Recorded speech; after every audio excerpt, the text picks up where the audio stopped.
All right. Welcome, everybody, to Conspiracy Wars. My name is Kyle. And I'm Nathan. Okay. I was digging that intro. You had some good beats going. Just something I threw together and, tossed out there. It felt like it was in a Prodigy video or something. Yeah. Thank you. That's kind of what I was going for. Always, anyways. Yeah. Yeah. That's cool. Yeah. Yeah. So, some news. Yeah. Some news in the past while. It's been a wild news cycle. Yeah. The world's getting crazier every week. So, I should have probably had this video called up. Just now that we're here, like it just kind of occurred to me. There's some trouble in the world with Japan, and it's probably not what you think. They are the ones that are sinking our economy. Canada specifically, or the North, or the world. West. Japan is sinking the world. Okay. And the reason that they're doing that and like how that's happening is they keep their currency at near zero of value. Okay. And a lot of people kind of like launder their money through Japan. Okay. They currency exchange, right? And then they buy goods through stock markets. And it was like just after World War II is such a situation where they were able to buy up a lot of bonds. And it was explained. The guy who explained it explained it well. It's just I'm a bit of an idiot. So yeah, what's happening now is there's a tipping point where it's either spend money on keeping the economy going or spend money on Japan, which it needs, like for infrastructure and just governmental stuff. And then they're deciding to do that. And now interest rates and a lot of other stuff is starting to be affected. And that right. is one of the causes of today. That's interesting. Yeah. I remember finding this book, and I don't know that I ever bought it. I think I was gonna buy it, and I because I thought it looked interesting, but I didn't get it. But it was from I want to say 1987 specifically. Somehow it was like that year. It was definitely from the 80s, I'm pretty sure. But it was the book was called something like The Lone Wolf, Japan, The Lone Wolf or something. And it was Japan's plan for world domination, or how Japan is ruling the world, in the future or something like that. And it was it was a story about how they were using their economy, to affect the rest of the world. And I remember I was like, oh, that sounds like an interesting story. And I wanted to read it, but for whatever reason, I never got the book. But now that you're saying that, I wonder, I wish I think that's about that book. Yeah. It's one of those things that kind of takes time to get into, a plan like that is something, Japan and China, especially, they're the kind of people that can put a plan in motion and then wait 100 years to see the result, kind of patiently bide their time. Japan's a type of country where, at least before, they would sacrifice all their citizens to see a goal. Yeah. And Mao said that when he was having his revolution in China. He said something like it's better that a million people starve or something like that, so that a million other people can have a full belly. I think that's what it was. It was we're willing to, and he said at some point, he's like, we're willing to risk the lives of 300 million Chinese to see our dream fulfilled. That's what he was claiming. Okay, so let's just entertain for a second that idea is prevalent in the secret societies across all the 1%ers. They're not doing a very good job. They're not going to have somewhere to be in for very much longer, unless they plan on living underground for a couple of generations. Well, that makes you wonder, right? I mean, you got everything you need if you're planning to live underground. But why would they want to go live underground unless they possibly knew something that we didn't? there's a giant asteroid heading towards Earth that's going to hit in 2045 or whatever, right? Yeah. And they're, so they know what's going on. Like, oh, we've got, 50 years to prepare. And if we don't tell anyone about it, then we can we can have an entire breakaway civilization. Basically, we set it up under there. We're the rulers of the world. Basically, we put all our technology, all our best fighters. We'll make fucking bases where we can have all our ships and planes and technology. And then after this thing hits, then we come out and like fucking, now it's the entire United States of the world, right? Yeah. Or they just saw the story of Darren Kuyu and just want to do it. Yeah. Like, well, we don't know if it's gonna happen, but it fucking sucks that balls up there. So yeah, well, I mean, I think we were talking about it a couple weeks ago, right? But there was that woman on Tucker Carlson a while back, and she said that fucking the government is invested in the American government has $21 trillion they've spent digging bases and cities and stuff, and there's people saying that there's trains that can run from one side of the country to the other on all underground the entire way, like bullet mag trains, that go like 700 kilometers an hour in like vacuum tubes on magnets, like whoosh. Well, the thing that Musk built, even that alone is amazing. Yeah, still pretty cool. Like I can't, but when I saw it like in practice, it was like, oh shit, that is a good idea. Yeah. Like there's some kind of track that charges your car. When it goes under there, it's just enough space for your Tesla, and then away you go. Yeah, I don't think it charges the car though while it's going. I'm not 100% on that either. It should. I remember there was this guy who had an alternate version of the electric car that he was trying to popularize, right? Because it was like kind of a real battle to see kind of like which technology was going to be kind of taking the lead for these electric cars. Yeah. His idea was he had fucking come up with this system where you have your car and then you pull into a station when you need a new battery. Like say you've run out of energy, you pull into a station and they fucking come up underneath and fucking this machine fucking takes out your battery and puts in a new one and like a whole like special system, right? And then and then bam, you got a full battery and then you switch it out with a different one that's recharges up and then fucking they put it into another car that comes along eventually. That's what we did at the last place I worked for, the forklift. Oh, cool. So the forklift, the whole like back end or the spot that have the battery was only held in by a couple of plates. And every time it was like kind of low and blinking, you drive up to a station where there was a whole wall of them. Oh, wow. And there a whole like the guy would go on a machine that would like go up, down, left, right, and like pluck out a battery. Wow. And then put in the old one, take the new one, stick it in the machine, and away you go. It took less than 5 minutes. Wow. Yeah. That's pretty cool. Yeah. It was the same concept of what you're saying, probably where they got that idea. Like it's an existing thing in the world, but it's also a good idea. Yeah, maybe he got his technology kind of like just routed to a different sector, like he didn't win the fucking car wars, but it's still used in like industrial situations. People are like, fuck, that's handy. Yeah, most definitely. Like I like that idea. Like it's conceivable, but it's going to take a shit ton of capital to get off the ground. Do you know this guy Ian Carroll? Who's doing some podcasts? Yeah, kind of. He's like an independent investigative thing, and I think he's from Canada. I'm pretty sure he's from Canada. That rings kind of true in my skull, even though I can't kind of picture it. He got big, kind of going through supermarkets and like like YouTubing the videos of like, this is the stuff on the shelf, and this is all the chemicals behind it, and they say it's safe, but here's proof that it's not, kind of thing. Anyway, I was just listening to him on the way over because he's covering for Candace Owens for her show while she's out on maternity leave.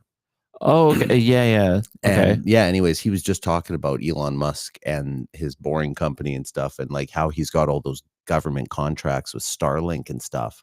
And, he was like, basically, like he's probably got some secret contracts for these fucking bases. You know what I mean? Like he yeah. It's hard to argue that, and I think what did that was Microsoft from like way back in the day. Like they came out, and then I clearly remember we're gonna have like an old timers moment here. I remember when Windows bought that. What the fuck was it? The Rolling Stones song for like $1 million. $1 million? Yeah. Oh wow, that's probably a steal back. When you're looking at it now. Oh, that was for Windows 95. Windows 95. Yeah. Oh. Yeah, when that came out, we were all watching Seinfeld and Friends and Windows 95 commercials when they had that start me up, because that's when they came out with the start button. Yeah, okay. Yeah. Start me up. Which is the Windows button as we know nowadays. Sure, yeah. But that was the whole marketing scheme behind it. And that's funny. And then back then we're like, yeah, that's cool, whatever. And then we would laugh about how Apple is just trying their hardest to compete. Yeah. And then we saw it take over every fucking thing. And we started to talk about the word monopoly a lot. With Windows. Microsoft. Yeah. They were the original. There's no competition. And then we found out everybody needed it for everything all the time. Well, yeah, but that was by design. That was the whole problem with it. I don't know if that was the design. Well, that was Bill Gates's design, right? Because he knew that basically, like, once they had this outfit, then they managed to lobby their way into getting like that used for all government computers and shit like that, you know? Yeah. And then not only that, but like he made it so that his system, you had to install it on a computer to work, but to put it on a computer in the first place, then they would have to pay a fucking huge royalty to Microsoft, right? Yeah. Just to even have that operating system on your laptop. Yeah. Yeah. So all in our lifetime. Yeah. All in our lifetime. We saw this one company, like that's one of the biggest conspiracies, I think, is that we haven't properly looked at this. And we haven't had time to like sit with like technology and properly. We let one guy absorb all the money. The competitor somehow got like a half, Apple somehow did well. Yeah, well, I mean, it was just because of their luck with the iPhone, right? I mean, Steve Jobs kind of envisioned that, I think, and then once that came forth, that revolutionized the cell phone, right? You can remember everyone had cell phones, flip phones. They were all so fucking weird and gimmicky and like basically straight from China. I remember the first time a friend had shown me a cell phone that they got, like, yeah, check it out. I got a cell phone. Like, oh, wow, cool. Yeah, it's got speakers built right into it. And it was like a flip clamshell style, but it had these like really big fucking circles on both sides of it that were like speakers. And they're so like, yeah, check this out. And they'd play some songs and you can put it on the table and just blasted out these two little speakers on the side. And they were like probably the size of like, I want to say a quarter. So that's pretty fair sized little speakers, on this phone, right? So they had to like flip it open and it always had these big fucking things on the side of it, right? But it was a cool feature. And then I remember my buddy was like, oh, dude, check it out. I got this iPhone thing. And I was like, what? The whole thing is a fucking touchscreen? Like even the buttons? How do you fucking press the buttons? And like, well, sometimes you butt dial, but Yeah. My and they broke so easy. Like fucking, I remember someone dropped it like just from like, a foot off the ground and just shattered. Just, oh no. Man. Yeah, that phone, fuck. And it's so prevalent that when I went to Cambodia, everybody's looking at it. It's almost strange to like when I always try to keep it in my mind, like take a look around and like the way people are like behaving and living. Right. And over there, no matter where you look, everybody has their head down in a phone at all moments of every day. Do they care what the phone is though as much? No, they have their own brands over there. Sure. But like still like you know, you having an iPhone, is that like a desirable thing for somebody? Absolutely, yeah. Okay. Absolutely, yeah. Like I know like an individual who like, you know, wanted to like have a, you know, a lot of money or someone who's like, you know, a fucking kind of shallow person in any country, right? Like they would be like, "Oh yeah, I'm a baller. I want to get one of those fucking things," right? But for the majority of people who just want to live and like, you know, like they see like those tribes that they've introduced with Starlink and they've given them phones and it's like ruined their tribes. Like I wonder if they want the iPhone. Like here we have some Android phones. Like no, iPhone only. They have a brand called Oppo, OPPO. Oh yeah, I know them. I thought they were Chinese. Well, that's what they use there. Oh, okay. Yeah. So yeah, that's But where China's shipping all these fucking phones. And it looks exactly like a Samsung phone. Yeah, it's like Samsung in every way, but they call it Oppo. Yeah. And then there's probably an Apple one that I just haven't seen. Yeah. Yeah, China's got this is a surprise to nobody, but China has their culture of there is no trade secrets. That's not I don't know if it's illegal, but it's certainly socially unacceptable to have a trade secret. Yeah.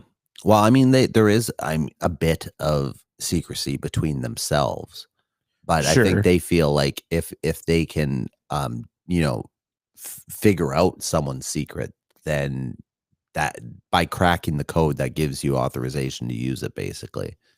Yeah, you know? and it's in things like let's take for instance, I worked at a bakery. And let's just say I'm saying a trade secret by one grocery store, their double chocolate muffins had their secret ingredient was dates. Right. Dates kind of they don't it's not really listed. It just says flavor on the package. But that's the extra bit that gives that chocolatey flavor. Okay. Dates. You can't have that in China.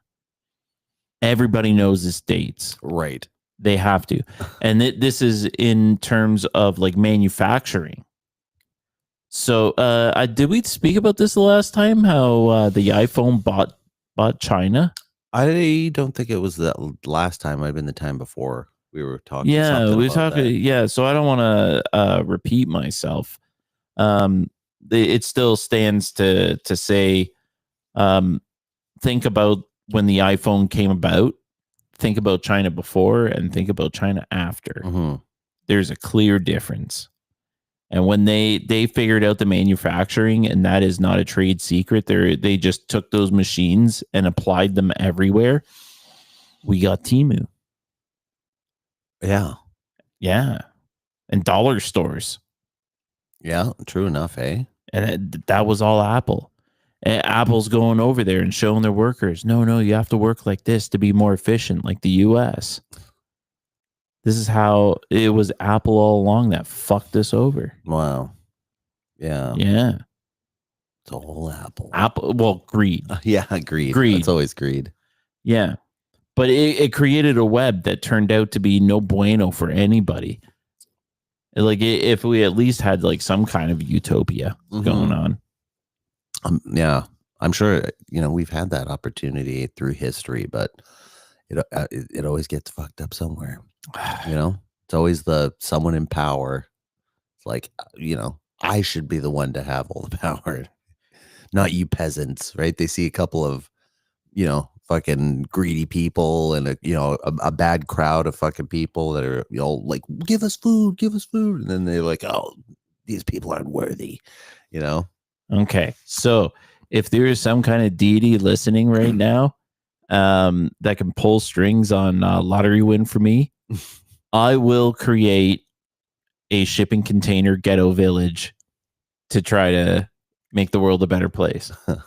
You know, like the existing shipyards that just have them like thrown like everywhere and they're all empty. Right. Leave it just as it is. Each one is going to be like, put stairs. Let's get scrap shit and just like screw it all in. And okay, homeless guys, live here. Yeah. Free of charge. Let's see what happens. Yeah. Why not? Yeah. might be awesome. Yeah, it'll be like that fucking rat fucking utopia experiment. Mm. It'll turn out just like that. They'll be ended up in corners, fucking just pulling their hair out and Yeah, shit. they'll tweak until they die, and then the whole population, will find it later. Yeah. Well, shit, fucking skeletons everywhere. Yeah, yeah. I had thinking to myself, speaking of skeletons, this is like don't mean nothing, but the Power Rangers are pretty lucky that fucking Megazord worked every time. Yeah.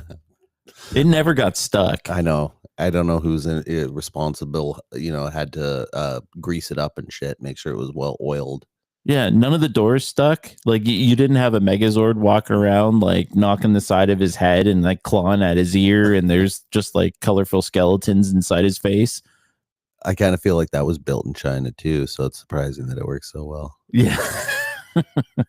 It's stuck together the right way every time. No, they were on backwards, and it's like we can't turn it around. They were Japanese. Oh yeah, yeah, they were Japanese. That's where it originated, right? Yeah. I guess it wouldn't be China. Yeah. It's too fun. China doesn't have anything. I don't think. No, I can't think of anything. You live there. What kind of TV do they have? Just got to be normal. News. Just news. Just news, and their idea of like I guess like a fun fucking show or something is something like Crouching Tiger, Hidden Dragon kind of thing, where it's like it looks like a soap opera and it's shot like a really bad soap opera, but it's got people flying through the air and it's like taking place in like fucking the Ming Dynasty, and it looks like all that thing. Yeah. People are sword fighting and fucking flying through the air with that fancy style and stuff. Like that's all their shows basically. But no buddy cop like Hang and Wang at the time. No. Oh no. Maybe nowadays they have that sort of thing, because I mean they've kind of adapted, right? I mean, have you heard of that? What's that called? It's called like Wolf Pack or something. No. Okay, so it's a Chinese version of the Expendables, basically.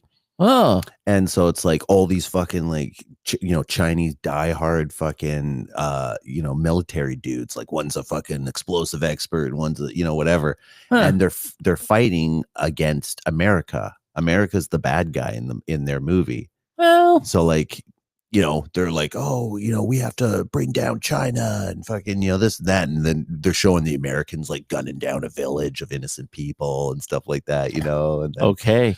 Yeah, okay, China has to come in and save the day and fucking, do some like wild fucking, like a kick, flying kick across the room or something, taking down these huge fucking American dudes. I'm all in on that one. Yeah. I want to see that. Yeah. I think it's called Wolf. It's called Wolf something. I think it's Wolf Pack, but maybe it's like, Wolf Brigade or something like that. But yeah, it's like, so anyways, it's a big thing in China because it's kind of, looks like a fucking Expendable movie, right? Like the budget wise. Yeah. And then it's all a patriot thing. So when you are in China, they're like, oh yeah, like, they say things like, Wolf Pack forever and stuff like that, because it's like a Chinese pride thing, like they want to back the movie and like, get behind the message, which is an anti-American message. So, well, it may be anti-American, but like when it rings like a little bit of truth, like how much have we had just like out and out, let's say like borderline racist content against the Chinese? Yeah. Like nowadays, Lots, like no. Okay, well let's go back 10 years, 20 years. Like let's watch Seinfeld because I mentioned them. Yeah. There's some like that was right at the end. They were pushing the line, but they I mean they were I don't know. They did it in like a respectful way, I feel like. There's going to be some like Asian jokes in there. Like that's when people were starting to kind of come out as gay in popular culture. I think it was like, I think Seinfeld was before Ellen, pretty sure, right? Yeah. It was. So yeah, so it was a little more, you know, like she hadn't come out because she was the big, like, you know, on TV moment, right, where a TV Yeah. character said I'm gay, and you know, so that was like a big stepping stone, right? But like before that, you know, like Seinfeld, I remember, like, you know, the episode where like they had to handle like somebody was gay on the episode, right? And he was like, or if he's into men, not that there's anything wrong with that, right? Yeah, Like that was I was gonna say, the yeah. line for the whole episode, right? But they had to underline it and Every like, time. yeah. I wouldn't want to do that. Not that there's anything wrong with that. You know, every time. No, I like it. No, it's like, yeah. But I do catch myself in those. Like it did at least highlight that like attitude, which I think is more prevalent in our society than anything else. Like the hateful people might be just a couple out of a bunch. Right. But they're like the loud ones. That's the thing. Yeah. Yeah. The majority of people are like kind of nervous around this subject because just not knowing how to approach it. Yeah. I mean, if you've got a crowd of 100 people and like, you know, 5 people, like 5 really angry people are the ones that yelling like, fuck yeah, blah. Well, you'd think like that whole crowd is like angry people, you know? Super controlling people. Like if your neighbor across the street, like it's 2 women or 2 dudes, like it doesn't really matter. It's the neighbor across the street. Let them live how they want. Yeah. I'm not hurting you. Like if they got your back, you know, hey, this showed up on my doorstep. It doesn't belong to me. It belongs to you. Thanks, neighbor.